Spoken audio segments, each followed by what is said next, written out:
ಗೌರವಾನ್ವಿತ ಶಿಕ್ಷಕರೇ, ಆತ್ಮೀಯ ವಿದ್ಯಾರ್ಥಿಗಳೇ, ಎಲ್ಲರಿಗೂ ನನ್ನ ಹೃತ್ಪೂರ್ವಕ ನಮಸ್ಕಾರಗಳು. ನಾನು ನಿಮ್ಮ ಸಿರಾಜುದ್ದೀನ್ ಮಾಡುವ ನಮಸ್ಕಾರಗಳು. ಇಂದು ನಾನು ನಿಮ್ಮ ಮುಂದೆ ದೊಡ್ಡ ಉಪನ್ಯಾಸ ಮಾಡಲು ಬಂದಿಲ್ಲ. ನಿಮ್ಮಲ್ಲಿ ಪ್ರತಿಯೊಬ್ಬ ವಿದ್ಯಾರ್ಥಿಯ ಜೀವನಕ್ಕೆ ಸಂಬಂಧಿಸಿದ ಒಂದು ಮುಖ್ಯವಾದ ವಿಚಾರವನ್ನು ಹಂಚಿಕೊಳ್ಳಲು ಬಂದಿದ್ದೇನೆ. ಅದು ವಿದ್ಯಾರ್ಥಿಯ ಜೀವನ, ಶಿಕ್ಷಣ, ತಾಂತ್ರಿಕ ಜ್ಞಾನ ಮತ್ತು ಭವಿಷ್ಯ.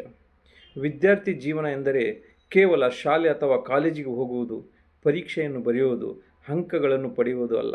ವಿದ್ಯಾರ್ಥಿ ಜೀವನ ಎಂದರೆ ನಮ್ಮ ಭವಿಷ್ಯವನ್ನು ನಾವು ನಿರ್ಮಿಸಿಕೊಳ್ಳುವ ಸಮಯ. ನಮ್ಮ ಕೈಯಲ್ಲಿರುವ ಈ ವಯಸ್ಸು ಮತ್ತೆ ನಮಗೆ ಸಿಗುವುದಿಲ್ಲ. ಇಂದು ನಾವು ಸಮಯವನ್ನು ಹೇಗೆ ಬಳಸುತ್ತೇವೆ ಎಂಬುದೇ ನಾಳೆ ನಾವು ಯಾರು ಆಗುತ್ತೇವೆ ಎಂಬುದನ್ನು ನಿರ್ಧರಿಸುತ್ತದೆ. ಇಂದು ನಮ್ಮ ಮುಂದೆ ಒಂದು ದೊಡ್ಡ ಸವಾಲಾಗಿದೆ, ಅದುವೇ ನಿರುದ್ಯೋಗ.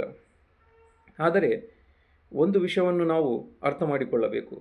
ಕೆಲಸ ಇಲ್ಲ ಎನ್ನುವುದು ಒಂದು ಸಮಸ್ಯೆ, ಆದರೆ ಕೆಲಸಕ್ಕೆ ಬೇಕಾದಂತಹ ಕೌಶಲ್ಯ ಇಲ್ಲದಿರುವುದು ಇನ್ನೂ ದೊಡ್ಡ ಸಮಸ್ಯೆ.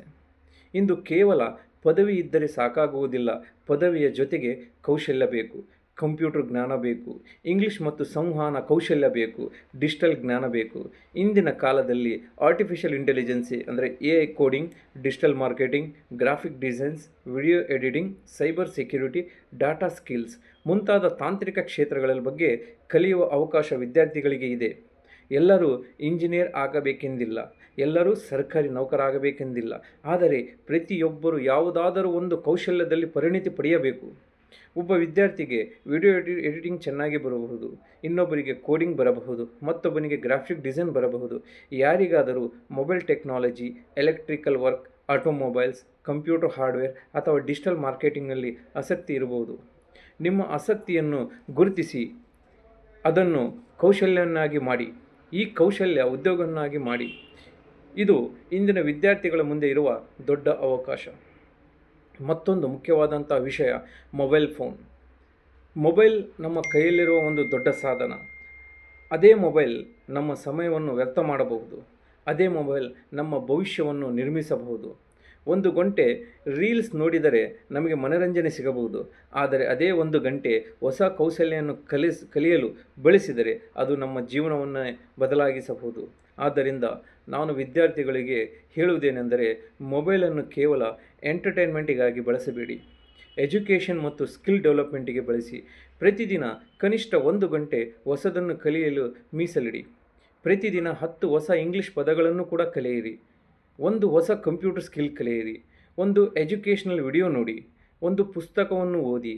ನಿಮ್ಮ ಕಮ್ಯುನಿಕೇಷನ್ ಸ್ಕಿಲ್ಲನ್ನು ಸುಧಾರಿಸಿಕೊಳ್ಳಿ. ಸಣ್ಣ ಸಣ್ಣ ಹೆಜ್ಜೆಗಳು ಮುಂದೆ ದೊಡ್ಡ ಬದಲಾವಣೆಯನ್ನು ತರುತ್ತದೆ. ಮತ್ತು ಇನ್ನೊಂದು ವಿಷಯ, ವಿಫಲತೆಯನ್ನು ಹೆದರಬೇಡಿ. ಪರೀಕ್ಷೆಯಲ್ಲಿ ಕಡಿಮೆ ಅಂಕ ಬಂದರೆ ಜೀವನ ಮುಗಿಯುವುದಿಲ್ಲ. ಒಂದು ಇಂಟರ್ವ್ಯೂನಲ್ಲಿ ಸೆಲೆಕ್ಟ್ ಆಗದಿದ್ದರೆ ನಿಮ್ಮ ಸಾಮರ್ಥ್ಯ ಮುಗಿದಿಲ್ಲ. ಒಂದು ಬಿಸ್ನೆಸ್ ಪ್ರಯತ್ನ ವಿಫಲವಾದರೆ ನಿಮ್ಮ ಕನಸು ಮುಗಿದಿಲ್ಲ. ಫೇಲ್ಯೂರ್ ಅಂದರೆ ಫುಲ್ ಸ್ಟಾಪ್ ಅಲ್ಲ, ಫೇಲ್ಯೂರ್ ಅಂದರೆ ಕಾಮ. ಮತ್ತೆ ಪ್ರಯತ್ನಿಸಲು ಒಂದು ಅವಕಾಶ. ಆತ್ಮೀಯ ವಿದ್ಯಾರ್ಥಿಗಳೇ, ನಿಮ್ಮ ಬಳಿ ಇಂದು ಹಣ ಇರದೇ ಇರಬಹುದು, ದೊಡ್ಡ ಪರಿಚಯ ಇರದೇ ಇರಬಹುದು, ಆದರೆ ನಿಮ್ಮ ಬಳಿ ಒಂದು ಅಮೂಲ್ಯವಾದ ಸಂಪತ್ತು ಇದೆ, ಅದು ಸಮಯ. ಈ ಸಮಯವನ್ನು ಸರಿಯಾಗಿ ಬಳಸಿಕೊಂಡರೆ ನೀವು ನಿಮ್ಮ ಕುಟುಂಬದ ಭವಿಷ್ಯವನ್ನಷ್ಟೇ ಅಲ್ಲ, ಸಮಾಜದ ಭವಿಷ್ಯವನ್ನು ಕೂಡ ಬದಲಾಯಿಸಬಹುದು. ಆದ್ದರಿಂದ ಇಂದಿನಿಂದ ಒಂದು ನಿರ್ಧಾರವನ್ನು ಮಾಡೋಣ. ನಾನು ಕೇವಲ ಡಿಗ್ರಿ ಪಡೆಯುವುದಿಲ್ಲ, ನಾನು ಒಂದು ಸ್ಕಿಲ್ ಕಲಿಯುತ್ತೇನೆ.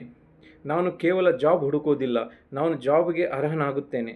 ಮತ್ತು ಸಾಧ್ಯವಾದರೆ ನಾನು ಕೇವಲ ಉದ್ಯೋಗ ಹುಡುಕುವವನಾಗುವುದಿಲ್ಲ, ಒಂದು ದಿನ ಮತ್ತೊಬ್ಬರಿಗೆ ಉದ್ಯೋಗ ನೀಡುವವನಾಗುತ್ತೇನೆ. ಇದೇ ನಮ್ಮ ಗುರಿಯಾಗಬೇಕು. ಕೊನೆಯದಾಗಿ ಒಂದೇ ಒಂದು ಮಾತು, ನಿಮ್ಮ ಪರಿಸ್ಥಿತಿ ನಿಮ್ಮ ಭವಿಷ್ಯವನ್ನು ನಿರ್ಧರಿಸುವುದಿಲ್ಲ, ನಿಮ್ಮ ನಿರ್ಧಾರಗಳು ನಿಮ್ಮ ಭವಿಷ್ಯವನ್ನು ನಿರ್ಧರಿಸುತ್ತದೆ. ಸೊ ಇಂದು ನಾವು ವಿದ್ಯಾರ್ಥಿಯಾಗಿರಬಹುದು, ಆದರೆ ನಾಳೆ ನಿಮ್ಮಲ್ಲಿ ಯಾರಾದರೂ ಒಬ್ಬ ದೊಡ್ಡ ಅಧಿಕಾರಿಯೂ ಆಗಬಹುದು, ಯಾರಾದರೂ ಉದ್ಯಮಿ ಆಗಬಹುದು, ಯಾರಾದರೂ ವಿಜ್ಞಾನಿಯೂ ಕೂಡ ಆಗಬಹುದು, ಯಾರಾದರೂ ಶಿಕ್ಷಕರು ಕೂಡ ಆಗಬಹುದು, ಮತ್ತು ಯಾರಾದರೂ ಕೂಡ ಸಮಾಜ ಸೇವಕರಾಗಬಹುದು. ನಿಮ್ಮ ಕನಸು ಚಿಕ್ಕದಾಗಿಸಿಕೊಳ್ಳಬೇಡಿ, ನಿಮ್ಮ ಪ್ರಯತ್ನವನ್ನು ಮಾತ್ರ ದೊಡ್ಡದಾಗಿಸಿಕೊಳ್ಳಿ.